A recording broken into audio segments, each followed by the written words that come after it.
CCMC dili nga mo-admit og pasyente. Mga emergency cases adto atimanon sa building sa kabumberohan.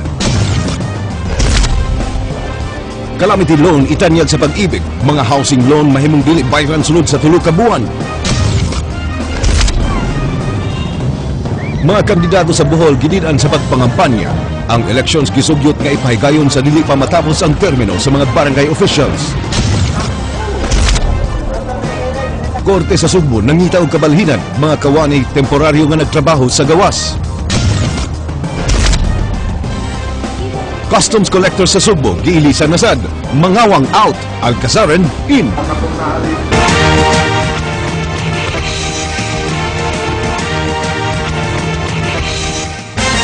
Mayong hapon Sugbo, Kabisayan ug sa uban pang mga dapit nga maabot dining atong Sibya. Ako si Frank Malilong Jr. Ihatod namo ang mga nagunang impormasyon. Ako si Georgia Herrera.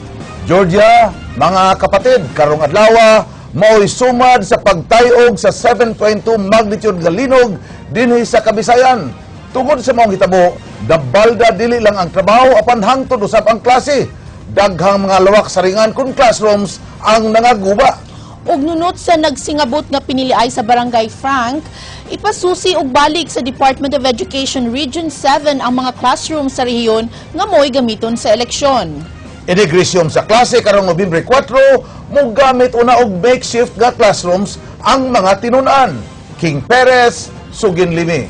And this is in Gipahibaw ni DepEd Regional Director Carmelita Dulangon nga madayon ang piniliay sa barangay dinhi sa lalawigan sa Sugbo bisan pa man nga dunay mga classrooms nga nangaguba tungod sa linog. Dunay 2,067 ka mga classrooms nga nangaguba diin sobra sa katunga niini naa sa Sugbo.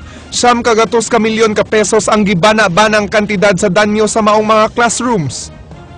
Pipila ka mga classrooms diri sa tunghaan sa Barangay Tejero ang naguba atol sa linog. Sama kini ako nahimutangan karon kun diin nalangkat kining kisame ug nagkatag ang mga nangabua ka mga hollow block sa salog.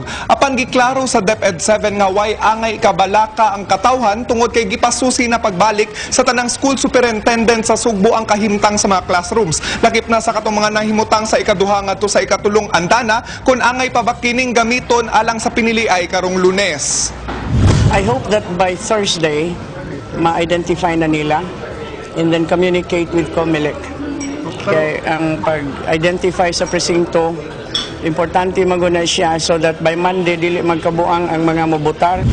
Laing suliran karon sa DepEd 7 mao ang pagpangita og pondo alang sa pag-ayo sa mga nangagubang lawak saringan. Gawa sa pagpaabot nga maaprubahan ang gipangayong pondo sa ilang central office, giawhag ni Dulangon ang mga non-government organizations ug mga local government units nga motabang pinaagi silang Special Education Fund. Inigbalik sa klase karong Nobyembre 4, mogamit sa og mga makeshift tents ug mag-half day una ang matag section aron duha ka mga klase ang ipahigayon sud sa usa ka classroom alang sa wala pa'y magamit nga mga lawak.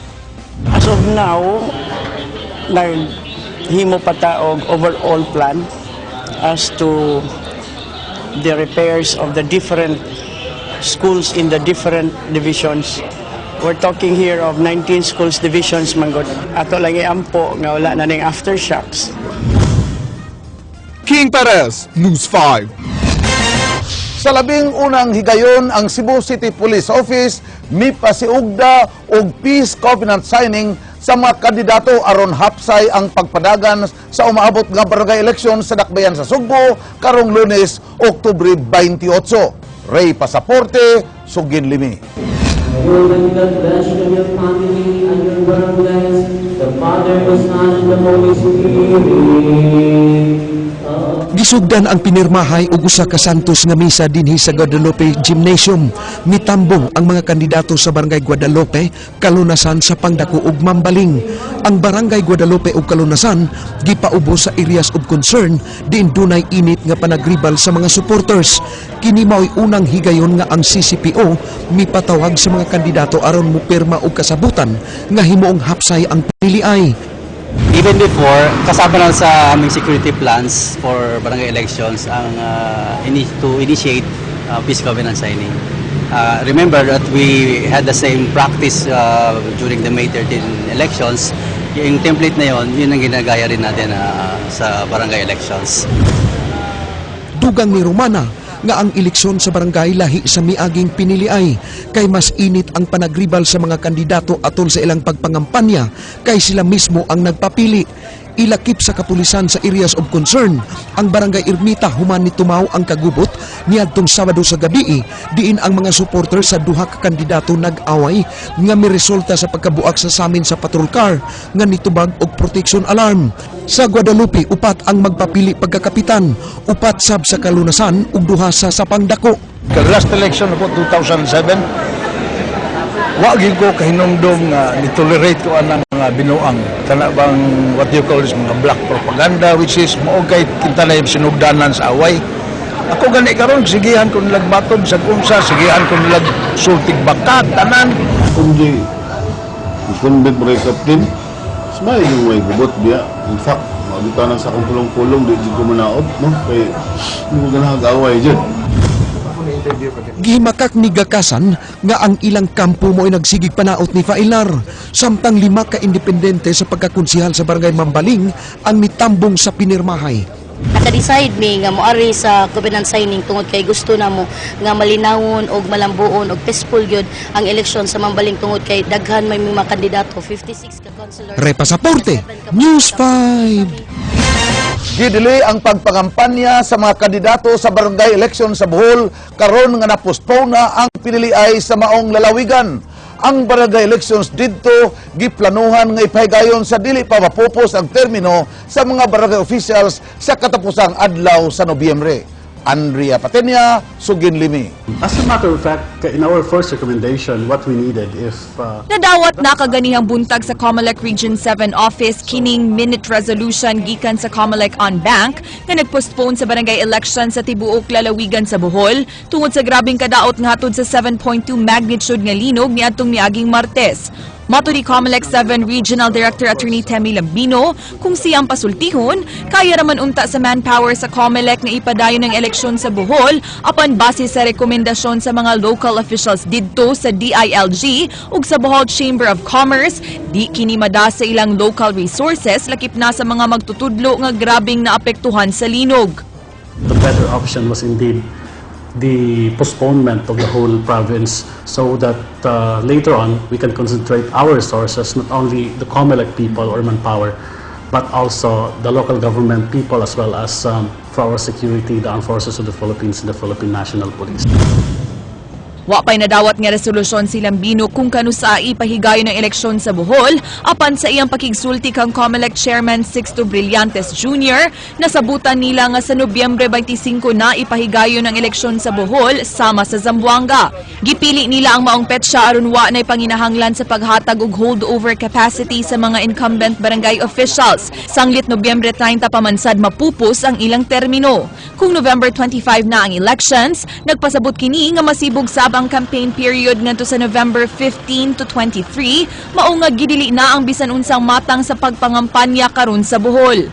For those who are watching, they can actually complain about barangay officials or candidates na nagka-campaign doon. Yes, definitely, because that would be an illegal campaigning, violation of our campaign rules and regulations and the electoral statute or the Omnibus Election Code. Usa sa mga rason kung nganong gipostpone ang barangay election sa tibuok lalawigan sa Subo, mao ang mga taho nga gipahimuslan matud pa sa mga kandidato ang relief operations alang sa ilang pagpangampanya. Kung padayunong gihapon kini, di lang ang COMELEC ang mibahad nga mahimong masilutan ubos sa election offense ang mga violators, kundi lakip na ang DILG 7 kansang mipahibaw nga mahimong mag-atubang og kasong administratiba ang mga barangay officials nga masakpang ng hoard sa ilang relief goods alang sa ilang personal nga interes. Karon nga panahon sa emergency, walay dapat pilion nga hatagan katong tanang biktima dapat makadawat. So dili kayingon nga gamito na nato og tanlantaw na ang barangay elections kay sa panahon sa crisis o sa emergency dili gyud na dapat intrahan. Samtang plano sab sa COMELEC na i-extend ang COC filing sa Bohol karong November 13 ug 14, sanglit daghan ang wa pa naka-file sa ilang COC, sama sa luon din usara ang ilang kandidato sa pagkakaron. Tungod kay di pa maayo ang mga nangagubang tunghaan karong November 25, mga makeshift precincts usa ang imuntar sa Bohol. Samtang sa Sugbo, padayon gihapon ang eleksyon karong Oktubre 28 ug gani, padayon gihapon ang pagbansay-bansay sa mga Board of Election Tellers karong adlaw. Alang sa mga barangay kansang tunghaan di magamit tungod sa mga kadaot sa linog, mahimong ipahigayon ang piniliay sa barangay gyms. Andrea Patenia, News 5.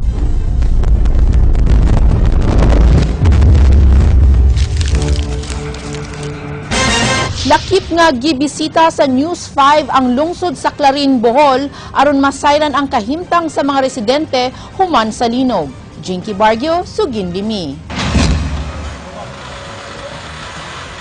Sa kuha ining amateur video, makita ang pag-ugat sa patayng lawas sa mag-igsuong Joseph o Grace Polinar kinsa natabunan sa Midahiling Yuta, samtang sila ng labaog nangaligo dinhi sa sapa sa barangay Villaflor, lungsod sa Clarin, Bohol. Ang unang nakuha katong bae kato si Grace Polinar niya. Putol na yung paa. Putol na yung paa dayon kuan mara na mag kanang iyang panit nga kuha na ba kato si iyang igsuon si Joseph.